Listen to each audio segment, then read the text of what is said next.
Tipp today in association with Slattery's of Pecan, your main Peugeot dealer for over 50 years in the Premier County. Slattery'sGarage.ie.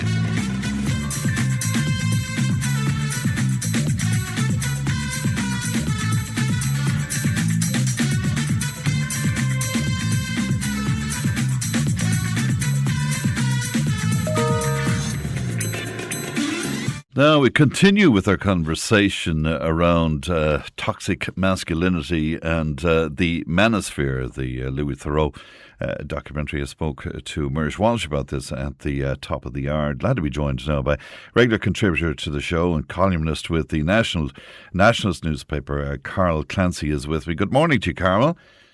Good morning, Fran. How are you? I'm well indeed. Great to talk to you today. You tried to write an article about this documentary, but it didn't quite happen as you wanted, I think. No, I had too much to say and not enough time to say it in. I'm going to start by picking you up on your very first bit. There's no such thing as toxic masculinity. There's either masculinity or toxicity. The two, you're not masculine if you're toxic. Now, even a slight bit masculine if you're toxic. Right. So is that a phrase that should be redundant, do you think? I think it is it's a bit of a misnomer. Yeah. Because it lumps all masculinity as the possibility of being toxic, whereas positive masculine traits shouldn't be lumped in with the toxicity that is not masculine. It's actually those poor little children in the manosphere pretending to be men. Because if you looked at any of their facial expressions, terribly insecure, terribly reactive, very much centered on themselves, but without any kind of introspection at all. Very much cases of arrested development, and in all the cases for the manosphere of the people that Louis Theroux interviewed, all missing a male role model from their lives growing up, which I think in itself speaks volumes. Well, tell me about that, because when I was speaking to Murish about this, he felt that really didn't play a part in the conversation at all, making the point that many people, of course, are brought up in single-parent situations and turn out to be some of the finest human beings. So where do you leave that? I think that where the Venn diagram might be drawn is there are people who are brought up in single-parent families who are perfectly fine, and there are also people who are brought up in two-parent families who are not fine.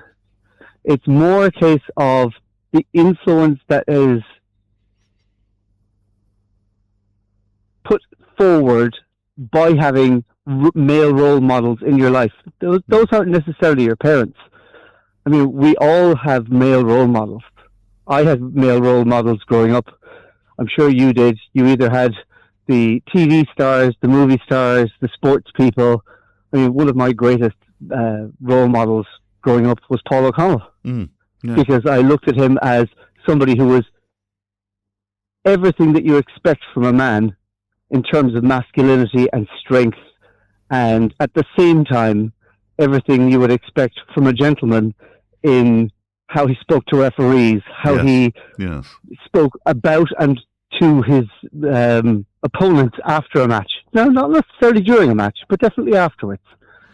So I look at those kinds of masculinity as the role models. Are we in danger of intellectualizing all of this too much, Carl? Is it not a case that these guys looked around them to see, how can I make lots of money? How can I get all of the girls? How can I drive the fancy cars? What is the quickest route to that? And they came up with this notion of becoming influencers.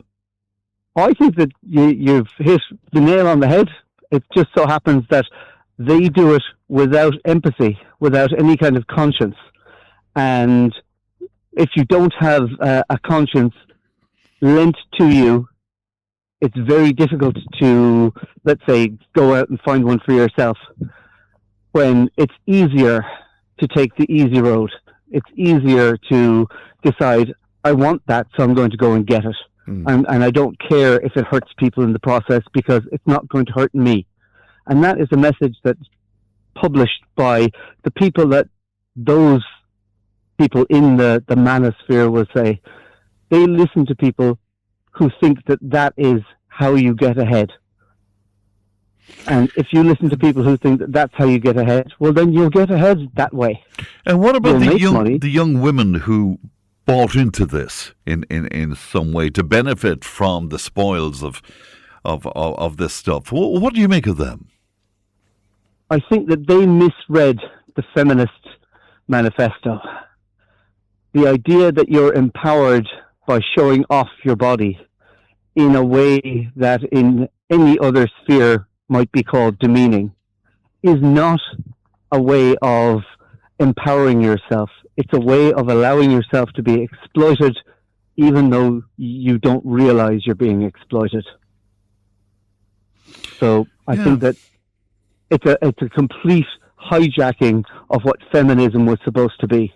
Feminism is supposed to empower women, but it's supposed to empower women for their betterment, not so that they can decide to do something that they wouldn't allow their daughters to do, or you or I wouldn't allow our daughters to do, because it is demeaning.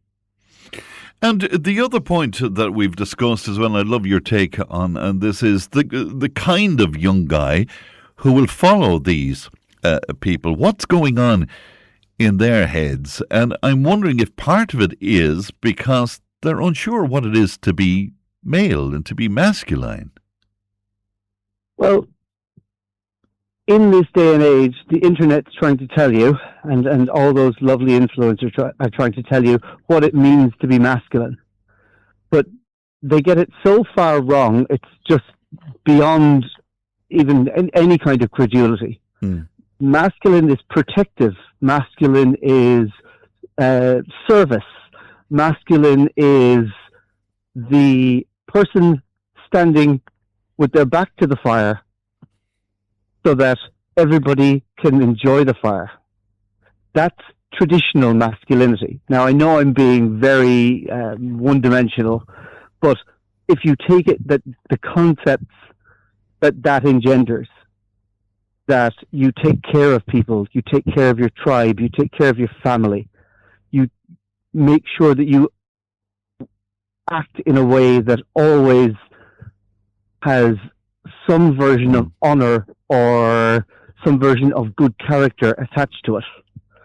Those are masculine traits. And I would go along with that. But do you not think that in recent years, the portrayal of men on TV and on screen, for example, and I keep mentioning our advertising, where they don't seem to be capable in any way. That's how they're portrayed. They can't look after the washing machine. They can't look after the air fryer. They're the dopes, and the women have to come along and sort of, help them out and bail them out in some way. That is the perception that's on the screen now. Does that play into this in some way? That is part of the perception, the buffoon of a man, as opposed to the strong, capable, independent woman. But it's usually adverts that are aimed at women that those men are in, not adverts that are aimed at men. Which, it's in there, but it's informing how the wrong kind of people are getting the message. So if women are being taught that men are incapable and men are, let's roll their eyes at the idiots that, they're not very much good for anything. Yeah. But we keep them around. We're more like pets. But which is not how most women think of men. But that's a portrayal.